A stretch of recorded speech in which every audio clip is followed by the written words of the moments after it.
Kita adalah negeri pelancongan. Jadi kita nak menarik pelancong. Orang nak selesa, semua pelancong-pelancong nak bergerak ke sana kemari kan, semua nak ada bas. Mestilah bas-bas yang cantik. Kalau tidak ada halangan, insya-Allah dalam tahun depan lah. Mungkin kita memudahkan dengan small scale lah. Lebih kurang kita tengok 4-5 buah dulu. Saya rasa lebih kurang dalam 3-4 tahun je dah dapat semua bas tu akan milik sendiri. Dan semua bas baru. Ya. Selain daripada sistem yang tu, apa mungkin ada lagi perancangan ataupun apa yang cuba diusahakan oleh Panorama sendiri untuk nambah baik sistem pengangkutan kita? Ya, kita sebenarnya sekarang kita menyewa bas. Panorama konsep daripada dulu adalah menyewa bas. Oh, sewa bas. Kita bas tak ada. Kita tidak memiliki bas, tapi kita menyewa bas. Menyewa daripada pembekal-pembekal lah. Syarikat lain membekalkan bas kepada kita. Kesemuanya. Jadi saya berpendapat lah, kita untuk nak lebih kemas atau memberikan satu perkhidmatan yang lebih baik, saya rasa elok mempunyai bas sendiri, memiliki bas sendiri. Dalam perancangan saya, saya menyarankan supaya kita menukar daripada menyewa kepada membeli bas. Bila kita beli bas ni, of course kita beli bas mestilah bas yang takkan bas lama kan. Mesti bas baru. Bas baru. Jadi saya merancang untuk mengadakan bas baru. Perkhidmatan bas baru dalam especially dalam Bandar Melaka. Kawasan pelancongan, kawasan dekat-dekat di sekitar bandar ni perlu ada bas baru. Sebab kita claim negeri kita adalah negeri pelancongan. Jadi kita nak menarik pelancong. Orang nak selesa, semua pelancong-pelancong nak bergerak ke sana kemari kan, semua nak ada bas. Mestilah bas-bas yang cantik. Kan? Bila keadaan fizikal bas tu cantik dan bas tu lebih moden, jadi ramailah yang minat untuk nak naik bas. Kan, jangan macam zaman saya dulu, tahun 60 70 sebentar bas tu macam nak roboh pun ada kan. Itu je bas yang ada. Jadi kita tak nak kita naik juga, tak ada pilihan. But now cita rasa manusia ni dah lain tau. Zaman dah moden, dia kata takkan kita nak naik bas macam dulu. Macam bas MOS dulu ke, semua Hub dulu. Kan? Macam saya pergi kat Bangladesh, bas yang tahun 60 70 dulu kita pakai, masa saya pergi 2 tahun lepas, bas macam tu ada dalam tengah bandar. Dia masih pakai lagi. Dia masih pakai lagi dan bergerak aktif dalam bandar. Jadi saya rasa ini dalam Melaka tak patut. Pasal kita negeri pelancongan, kita dah diiktiraf sebagai negeri maju. Betul. Jadi kita kena bergerak ke arah tu. Tukar bas, kan? Biar bas tu biar cantik. Bila orang datang tengok wala, and dari segi environment, memang bas cantik. Kalau boleh bas-bas elektrik, semua kan, untuk comply dengan kita punya wawasan kerajaan negeri. Untuk negeri yang bersih. Betul. Cantik, menawan, menarik. Supaya pelancong-pelancong, bukan juga pelancong luar tau, supaya kita semua yang ada dekat dalam negeri Melaka ni, rakyat negeri Melaka ni, tengok, barulah bagi satu kredit kan. Cantik bas aku. Jadi kita turut rasa bangga, rakyat harus turut rasa bangga lah. Negeri dia boleh membekalkan satu perkhidmatan bas yang cantik, cemerlang kan, yang begitu efisien. Itu hasrat saya. Kalau boleh memang kita nak tukarkan kepada bas-bas yang baru. InsyaAllah. Betul. Tak apa hal tahun depan lah kot. Tahun depan insyaAllah. Tapi kita tahulah, macam kita tahu kan, hasrat tu dah ada kan. Tapi kita tahu untuk menukarkan bas secara total ni, bas baru pula, dia memerlukan satu sumber kewangan yang kukuh lah, yang kuat kan.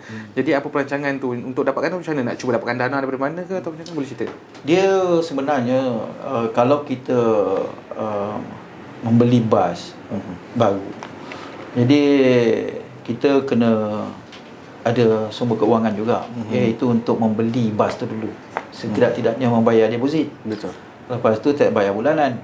Jadi ada perancangan dia buat. Saya pun dah approach pihak-pihak bank, beberapa bank, untuk menaja ataupun memberi pinjaman kepada pihak Panorama dalam pembelian bas. Kan? Jadi kedudukan sekarang ada beberapa bank telah pun memberikan kelulusan. Jadi saya pun bukan nak buat semua sekali, kan? Jadi bukan maknanya 40 buah bas sekali beli, tidak. Kita kena ikut kemampuan kita juga lah. Beban yang perlu kita pikul dan juga pulangan dia, kita kena tengok. Tetapi saya berani sebab pihak kerajaan iaitu daripada Agensi Pengangkutan Awam Darat, bagi kerajaan federal. Memang ada menyediakan beberapa bentuk bantuan. Contoh pembelian bas ni, kalau bas tu milik kita sendiri semua, dia akan berikan bantuan. Bantuan dari segi bayaran bulanan, kan? Ada had dia lah yang dia beri bantuan. Dan juga dia benarkan kita untuk claim, iaitu untuk memang ada dana dia untuk claim mileage dari segi berapa bayaran untuk setiap kilometer semua. Itu sebagai insentif daripada pihak kerajaan kepada pengendali-pengendali bas ni. Jadi kita mau ambil peluang yang itu, so that bila kita beli ada bantuan daripada pihak kerajaan, dan dia memang itu syarat juga. Sebab kita perlu memiliki bas. Bas ni perlu kita miliki sebab kita memegang lesen.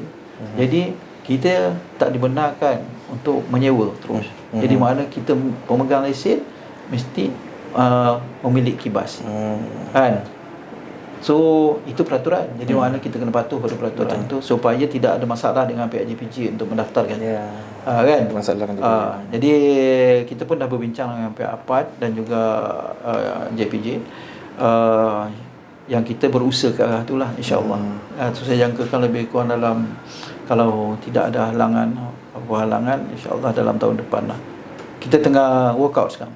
Dalam tahun depan ni untuk dapatkan bas baru tu lah. Insya-Allah. Berapa banyak untuk permulaan ni?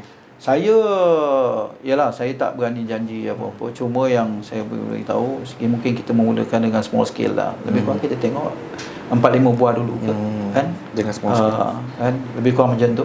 Dan benda ni kita kena plan betul lah, sebab kita tak nak terlibat dengan hutang yang terlalu besar. Jadi kita mula, di samping tu kita kena support juga dengan bas-bas yang sedia ada ni. Cuma kita akan tukar stage by stage. Saya rasa lebih kurang dalam 3-4 tahun je dah dapat semua bas tu akan jadi milik sendiri. Dan semua bas baru. Dalam 3-4 tahun ni, itu sasaran dia lah. Sasaran dalam 3-4 tahun. Lebih kurang kita akan dapat semua bas baru. Milik kita sendiri. Every year kalau kita tukar 5 biji semua 5 tahun dah okey. Betul. Kan? Betul. Itu. Dan saya yakin bila kita ada bas baru, maknanya demand tu ada. Dan kita melalui strategi yang kita buat, kita akan fokus kepada area-area yang perlukan perkhidmatan kekerapan dia lebih. Jadi dalam area bandar, area pusat-pusat pelancongan itu. Dan bukan itu aja, kita mungkin ada juga plan untuk nak buat sistem yang lain, kan? Bagaimana bas tu lebih kelihatan lebih moden dan sebagainya. Maybe dalam untuk menambah baikkan lagi kita, memang bukan saja pengangkutan awam, tetapi kita kan lagi pelancongan. Kita boleh buat bas yang terbuka atas, double decker, hop in hop, kan? Jadi bas-bas yang macam tu digilai oleh pelancong. Betul. Dia orang datang nak naik bas yang macam tu lah, nak tengok sekitar tu kan, ambil gambar, biarlah yang terbuka, ambil gambar semua. You charge dia mahal sikit pun tak apa. Betul. Pelancong dia tak kisah. Dia berbelanja tu pasal dia datang melancong. Kan? Yang kita sekarang ni bas untuk pengangkutan awam yang biasa ni, iaitu bas henti-henti ni, memanglah kadar tu kita tidak boleh naikkan sebarang-sebarang. Kita tak boleh charge sebarang-sebarang. Itu perkara ditentukan oleh pihak APAD. Itu ada kawalan dia. Pasal itu untuk public service. Yes. This one untuk gunaan pelancong-pelancong. Tapi pelancong bukan pelancong luar je. Kita nak naik pun kita naik lah. Kenalah bayar. Bayarlah harga tu kan. Harga yang ditetapkan. Jadi saya nampak di situ mungkin menambah baik lagi kita punya produk pelancongan. Jadi pelancong datang nak naik macam ni kat Melaka dah ada. Kan? Dah negeri kita negeri pelancongan. Kan? Dia boleh lah pergi round tengok kat tepi sungai dekat Rumah Merah, lepas tu Melaka, Taman Sari, semua museum di sekitar tu lebih kurang. Dia nak pergi Jonker Street ke, kan? Semua boleh. Betul. InsyaAllah. Betul.